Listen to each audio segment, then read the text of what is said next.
Hello students, last lecture we have completed the largest phylum from this kingdom Animalia, that is phylum Arthropoda, and as we have studied number of different characteristic features from this Arthropoda we have completed in the last lecture. Now the second most largest phylum from this kingdom Animalia from non-chordata, that is the eighth phylum Mollusca. Mollusca means soft bodied animals, मृदुकाय प्राणी असं आपण मराठीमध्ये त्याला म्हटलं जातं, ज्यांची body soft आहे अशी सर्व ऑर्गॅनिझम या ग्रुपमध्ये इन्क्लूड केलेले आहेत. Phylum Mollusca, Molisch means soft and therefore commonly this phylum is non as soft bodied animals. And you have known some examples from this phylum and other examples that we have to see in this lecture. So here first point, here the different examples from this mollusca. Here first example is Chitopleura. Chitopleura, which is common name having chiton. Second, Pinctada. What is the pronunciation? Pinctada, that is called as a pearl oyster. Pearl oyster means जो मोती तयार होतो समुद्राच्या मध्ये, शिंपल्यामध्ये जो मोती तयार होतो तो जो ऑर्गॅनिझम आहे त्याला पिंटेड असं म्हटलं जातं. Pearl oyster common name. Then Dentalium, tusk shell is a common name. Then Pila, apple snail name of this organism. Then bivalve, octopus, that is called as a devilfish. Octopus, it is having common name devilfish. Then sepia, which is having common name cuttlefish. Then loligo, which is having common name squid. Then aplysia, which is having common name sea hare. So like Arthropoda, this is also the second largest phylum from this kingdom Animalia, and this phylum is exclusively marine. All the organisms belonging to this phylum are exclusively marine, and some are marshy places found in. So this is the second largest group, soft bodied animals, common characteristic feature. And these mollusks are free living or sedentary forms, means some organisms are living on some substratum. They are attached to the substratum, and some are freely swimming in the water. Therefore some organisms are here free living and some are showing sedentary nature. And mostly the organisms are here found in the marine water, and some organisms are found in the fresh water, and some are terrestrial, means they are found in the marshy places. Okay, so when they are present in the marine water, salty water, then mostly these organisms are present at the bottom of sea, and that condition here it is called as a benthoi. When the organism is present in the sea water at the bottom, जे समुद्राच्या तळाशी जर organism सापडत असतील तर that organisms are called as a benthoi, means they are found at the bottom. And when they are floating on the near the surface of the water or above the seas water, then it is called as a pelagic, means they are called as a floating. Means some organisms are found in marine water at the bottom, then that condition is called as a benthoi. And when they are floating in the water at the upper side, then that condition here it is called as a pelagic. So you have to remember both these words. When the organism is found in the water at the bottom, then it is called as a benthoi, and when it is floating above the ground level, then it is called as a pelagic. So some organisms are found benthoi, some organisms are found pelagic, some organisms are found in marshy places, or some organisms are found in the terrestrial. So different habitats are shown by these organisms, where some organisms are marine, benthoic, pelagic, some organisms are found in marshy places, and few are found in the on the terrestrial surface. म्हणजे जमिनीवरती राहणारे काही organism आपल्याला बघायला मिळतील. हे general characteristic feature आहे. Then the different examples from this phylum, the pictures of these organisms. Here first You well known about this example, that is a snail, and snail is found in the marshy places. आता पावसाळ्याच्या दिवसामध्ये आपल्याला गोगलगाई अनेक ठिकाणी बघायला मिळतात, आपल्या घराच्या आजूबाजूच्या परिसरामध्ये सुद्धा. So this is the example स्नेल. दिस इज द पायला. ॲपल स्नेल असं त्याला सरळ म्हटलं जातं.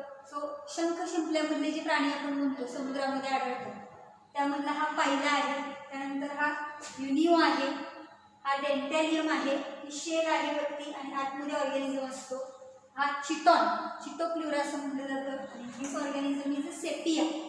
So these are the different organisms belonging from this phylum Mollusca, and it is having calcareous shell around the body. म्हणजे आपण त्याला शंख किंवा शिंपला म्हणतो आणि त्याच्या आतमध्ये सॉफ्ट बॉडी ऑर्गॅनिझम आपल्याला बघायला मिळतो. So we have to see the next characteristic features here. First general characteristic feature, these organisms are triploblastic. Triploblastic means they are showing 3 germ layers: ectoderm, mesoderm and endoderm. These organisms are bilaterally symmetrical organisms, coelomate organisms, and they are showing tube within tube body plan. So here triploblastic, bilaterally symmetrical, but few are asymmetrical due to twisting असं म्हणलेलं आहे. म्हणजे जसं आपण गोगलगाईचं example घेतलं तर गोगलगाईच्या पाठीवरती काय असतो, शंख असतो, आणि त्या शंखामध्ये आपण जर इक्वल भाग करायचं म्हटलं तर 2 इक्वल भाग होणार नाहीत. त्यामुळं जे शंखाच्या आकाराचे ऑर्गॅनिझम आहेत ते असिमेट्रिकल असतात, परंतु बाकीचे ऑर्गॅनिझम जर बघितलं तर सिमेट्रिकल, बायलॅटरली सिमेट्रिकल सांगता येईल. जे फॉर एक्झाम्पल बघा इथं जर आपण बघितलं तर असिमेट्री आपल्याला बघायला मिळते. या ऑर्गॅनिझममध्ये सुद्धा आपल्याला असिमेट्री बघायला मिळेल कारण यांच्यामध्ये ट्विस्टिंग असतं शंखामध्ये. पण या ऑर्गॅनिझममध्ये बघितलं तर बायलॅटरल सिमेट्री आहे. सेंटरपासून बॉडी कट केली तर इक्वल 2 भाग होतील. याच्यामध्ये सेंटरपासून कट केली तर इक्वल 2 भाग झालेले बघायला मिळतील. म्हणजे some organisms are asymmetrical and some organisms are bilaterally symmetrical. Coelomate आहेत, ट्रिप्लोप्लास्टिक आहेत आणि showing tube within tube body plan. हे जनरल कॅरेक्टरिस्टिक फीचर लक्षात ठेवायचे आहे.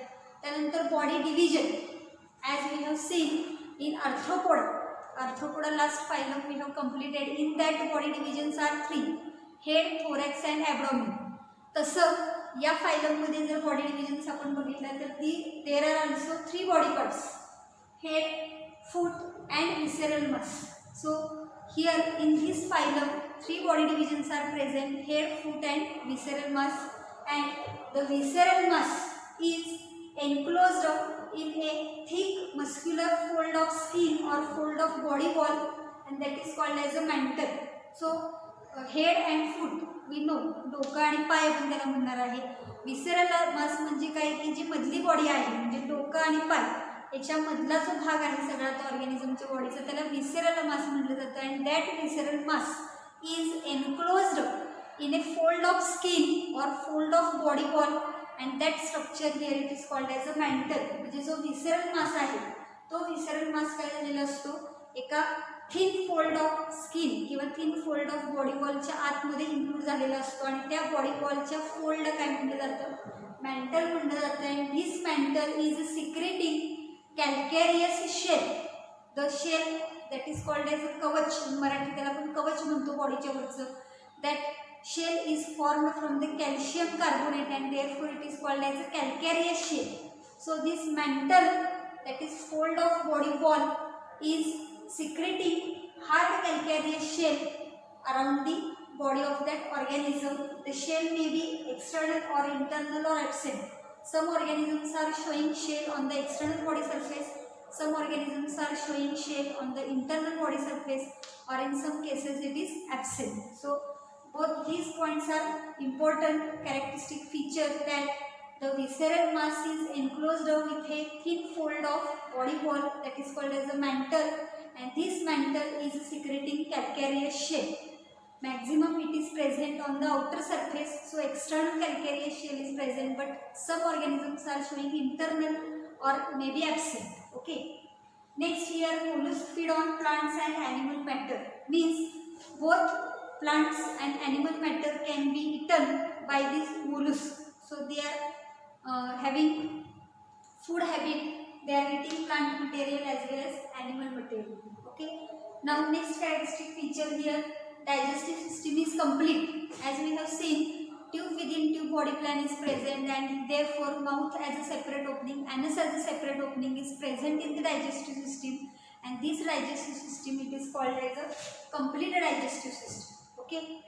Next, here in gastropods, due to torsion, the intestine bends and takes a U-shaped curve, and therefore mouth and anus are lying close to each other. म्हणजे काय बघा इथं, जर आपण गोगलगाईचं स्ट्रक्चर बघितलं तर गोगलगाईच्या पाठीवरती असा शंखाचा आकार असतो आणि तिथं आपल्याला असं गुंडाळी स्ट्रक्चर वरती वरती गेलेलं बघायला मिळतं. त्याला टॉर्शन म्हणलेलं आहे. अशा पद्धतीने गोल गोल गुंडाळणे म्हणजे टॉर्शन. गॅस्ट्रोपॉड्स म्हणजे स्नेल सारखे ऑर्गॅनिझम. शंखातले शंख जे असतं समुद्रामध्ये आपल्याला सापडतं, त्या शंखाच्या आतमध्ये जे ऑर्गॅनिझम असतं त्या ऑर्गॅनिझमला काय म्हटलं जातं, गॅस्ट्रोपॉड्स म्हटलं जातं. And in these gastropods due to torsion the intestine is showing bending pattern. त्यामुळे इंटेस्टाईन काय झालेलं असतं, बेंड झालेलं असतं, गुंडाळलेलं असतं. And due to that the digestive system here it is showing mouth and anus close to each other. आणि ते टॉर्शन झाल्यामुळे काय होतं, इंटेस्टाईनचं बेंडिंग होतं, त्यामुळे माउथ आणि ॲनस हे दोन्ही एकमेकांच्या जवळ असलेलं बघायला मिळतं. नॉर्मल ऑर्गॅनिझममध्ये आपण बघतो की माउथ एका टोकाला असतं आणि ॲनस एका टोकाला असतं, पण या ऑर्गॅनिझममध्ये टॉर्शनमुळे काय झालेलं असतं, माउथ आणि ॲनस, इकडं माउथ असेल इकडे ॲनस असेल, असं जवळजवळ आपल्याला आलेलं बघायला मिळतं. हे काही ऑर्गॅनिझममध्ये बघायला मिळतं. त्या ऑर्गॅनिझमला आपण गॅस्ट्रोपॉड्स म्हणणार आहे. हे कॅरेक्टरिस्टिक फीचर लक्षात ठेवायचं आहे. Okay. Now next here the mouth of these organisms are having a rasping organ called as a radula, which is provided with transverse rows of teeth. Mouth is having a special organ that is called as a rasping organ with radula. Rasping organ म्हणजे जे मटेरियलच्या कटिंगसाठी वापरलं जातं, grating म्हणलं जातं, grating organ असं त्याला म्हटलं जातं, तुकडे करण्यासाठी वापरलं जातं. जसं आपल्याला आपण दाताच्या सहाय्याने आपल्या तोंडामध्ये काय करतो, तुकडे करतो, तसं यांच्या माउथमध्ये कट करण्यासाठीचं ऑर्गन आहे, त्याला रास्पिंग ऑर्गन म्हणलेलं आहे. आणि त्या ऑर्गनचं नाव आहे रॅड्युला. या रॅड्युलावरती काय आहे, ट्रान्सवर्स रोज ऑफ टीथ असतात, म्हणजे आडव्या अशा दातांच्या ओळी आपल्याला बघायला मिळतात. आणि त्याच्यामुळं काय होतं, जे फूड मटेरियल ते खाणार आहे त्याचं क्रशिंग केलं जातं, त्याचं तुकडे केले जातात आणि ते चावण्याचं काम या ऑर्गनकडून केलं जातं. हे स्पेसिफिक कॅरेक्टरिस्टिक फीचर आहे या फायलममध्ये की this phylum Mollusca it is having mouth with a respiring organ that is called as a radula having transverse rose of teeth. हे कॅरेक्टरिस्टिक फीचर इम्पॉर्टंट इथं लक्षात ठेवायचं आहे. Okay. Next characteristic feature here aquatic forms. As we have seen, some organisms are found on the marshy places or on the terrestrial form, and some are having marine habitat. So if the organism is aquatic, means these are found in water, then respiration takes place with the gills. पाण्यामध्ये जर organism राहत असेल तर त्यांना gills असतात. Shows numerous gills called as अ टिनिडिया. उच्चार T पासून करायचं आहे, स्पेलिंग लिहिताना सी पासून लिहायचं आहे, CTENIDIA. So aquatic forms from this group are showing numerous gills. छोटे छोटे गिल्स असतात, मराठीमध्ये आपण त्याला कल्ले म्हणतो, जसे माशांना असतात, फिशेसना गिल्स असतात, तशाच टाईपचे गिल्स आपल्याला या ऑर्गॅनिझममध्ये बघायला मिळतात. त्यालाच टिनिडिया असं म्हणलेलं आहे. Which help in exchange of gases, that means respiration, and gills are present in the mantle cavity. जो विसेरल मासच्या कडेनं फोल्ड ऑफ बॉडी वॉल जो मेंटल तयार झालेला असतो, त्या मेंटल कॅव्हिटीच्या आतमध्ये आपल्याला हे गिल्स बघायला मिळतात. आणि गिल्सचा उपयोग किंवा गिल्स फंक्शन काय आहे तर exchange of gases. Exchange of gases म्हणजे ऑक्सिजन आत घेणे, कार्बन डायऑक्साईड बाहेर सोडणे, त्यालाच आपण रेस्पिरेशन म्हणणार आहे. So here aquatic form shows respiration by gills and terrestrial forms may show presence of lungs. जमिनीवरती राहणारे जे ऑर्गॅनिझम आहेत त्यांच्या बॉडीमध्ये आपल्याला लंग्सच्या साहाय्याने हे रेस्पिरेशन कॅरी आउट झालेलं बघायला मिळतं. जसं आपल्या बॉडीमध्ये लंग्स थ्रू काय केलं जातं, रेस्पिरेशन कॅरी आउट केलं जातं, तसंच यामध्ये आपल्याला लंग्स बघायला मिळतात. ओके. नेक्स्ट आहे locomotion occurs by arms or foot. Muscular feet once present on the ventral side. इथं काही ऑर्गॅनिझममध्ये आर्म्स असतील म्हणजे हातासारखे स्ट्रक्चर्स असतील आणि काही ऑर्गॅनिझममध्ये फूट असतील म्हणजे पायासारखे स्ट्रक्चर्स असतील. त्या आर्मच्या किंवा फूटच्या सहाय्याने ह्याच्यामध्ये लोकोमोशन म्हणजे हालचाल जी आहे ती झालेली बघायला मिळते. आणि मोस्टली दी मस्क्युलर फूट मस्क्युलर फूट म्हणजे मसल्सपासून बनलेलं फूट, स्नायूंपासून बनलेलं फूट, स्नायूंपासून बनलेले पाय हे कुठं प्रेझेंट असतात? On the ventral side. तर आपण इथं डायग्राममध्ये बघू शकतो. इथे तुम्हाला बघायला मिळतील बघा, इथं फूट दाखवलेलं आहे का, इथं फूट दाखवलेलं आहे, त्याचे पाय असतात, मस्क्युलर फूट आहे ते आपल्याला बघायला मिळेल. आणि इथं आहे ते टेंटॅकल्स म्हणलेलं आहे, टेंटॅकल्सच्या साहाय्याने मुवमेंट, ज्याला आपण आर्म्स म्हणून म्हणू शकतो. जसं ऑक्टोपसला 8 आर्म्स असतात बघा, तशा टाईपमध्ये आर्म्स पण बघायला मिळतील.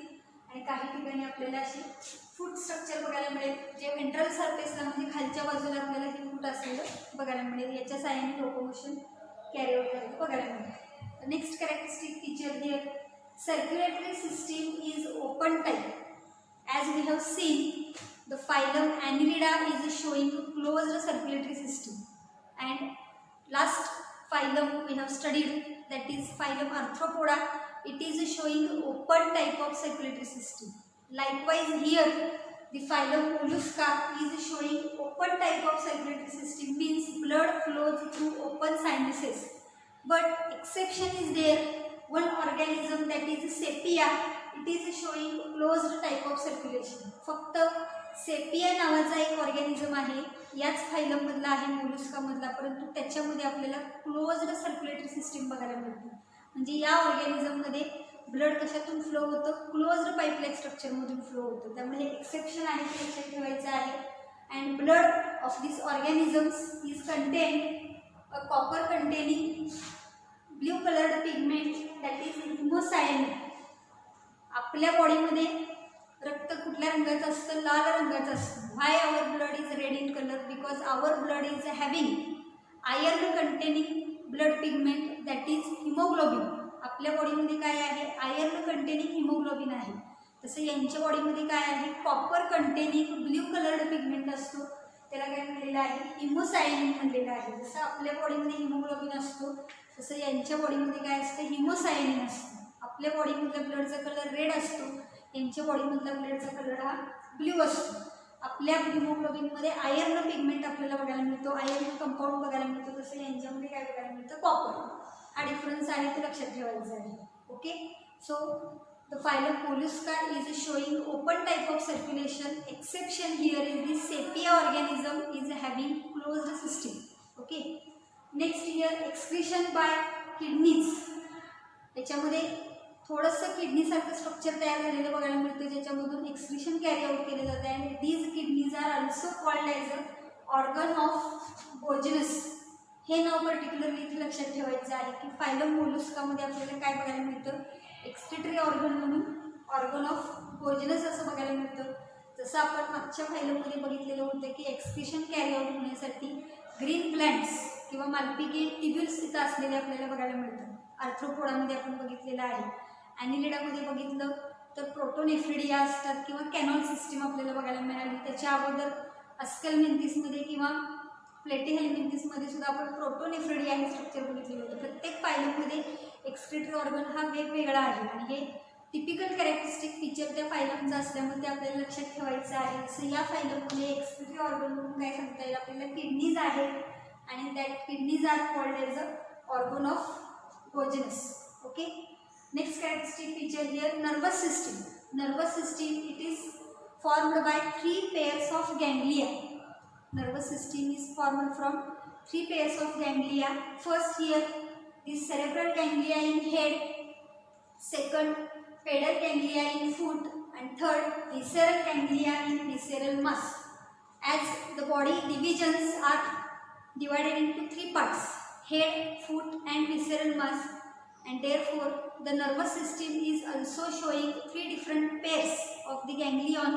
First pair is present in the head region and that is called as the cerebral ganglia. डोक्याच्या रिजनमध्ये जो नर्वस सिस्टीमचा गँग्लियाचा पेअर प्रेझेंट असतो त्याला काय म्हटलं जातं? सेरेब्रल गँग्लिया म्हटलेला आहे. कारण हेड रिजनमध्ये आपल्यासुद्धा बॉडीमध्ये जो हेडमध्ये आपला जो मेन ब्रेन आहे, जो इथं आपल्याला प्रेझेंट असलेला बघायला मिळतो, त्याला सेरेब्रम असं म्हटलं जातं आणि म्हणून इथं हा शब्द वापरलेला आहे सेरेब्रल गँग्लिया इन हेड. त्यानंतर पायामध्ये आहे म्हणून त्याला पेडल गँग्लिया म्हणलेला आहे. जसं आर्थ्रोपोडामध्ये, पोडा म्हणजे लेग्स आपण म्हणतो पाय, तसं इथं पेडल गँग्लिया इन फूट म्हणलेलं आहे. आणि विसेरल मासमध्ये असणारा गँग्लिया म्हणून त्याला विसरल गँगलिया असं म्हणलेलं आहे. So nervous system is made up of 3 pairs of ganglia. First pair is cerebral ganglia, which is present in head. Second pair is pedal ganglia, which is present in foot, and third pair is present in visceral mass. Therefore, it is called as a visceral ganglia. So, this is also important characteristic feature of this phylum. Now, next characteristic feature, it is also important characteristic feature here. Sense organs such as eyes are present for vision. Different sense organs are present. So, for vision, eyes are present. Then, tentacles for tactile sensation. Tactile sensation means touch sensation.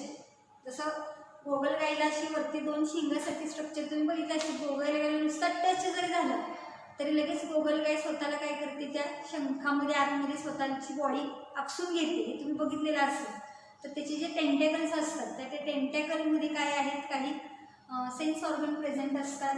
त्याला टॅक्टाईल सेन्सेशनसाठी ते वापरले जातात. टॅक्टाईल sensation म्हणजे काय, touch sensation, स्पर्शाचं ज्ञान त्या sense ऑर्गनला केलं जातं. जसं आपल्या स्किनला टच झालं की आपल्याला कळतं, स्किन ही आपली सेन्स ऑर्गन आहे. तशाच टाईपमध्ये टेंटॅकल्स हे एक सेन्स ऑर्गन आपल्याला या ऑर्गॅनिझममध्ये प्रेझेंट असलेलं बघायला मिळतं. And some are showing osphradia. Osphadia, this is the special sense organ which is used for testing purity of water which is having surrounding them. जे ज्या मराईन वॉटरमध्ये ते ऑर्गॅनिझम आढळतात त्या मराईन वॉटरची प्युरिटी चेक करण्यासाठी त्या ऑर्गॅनिझमच्या बॉडीमध्ये काही स्पेशल सेन्स ऑर्गन्स असलेले बघायला मिळतात. And those sense organ are called as a osphradia. त्या सेन्स ऑर्गनला काय म्हटलं जातं, ऑस्फेडिया म्हटलं जातं. So this is also important characteristic feature from this phylum.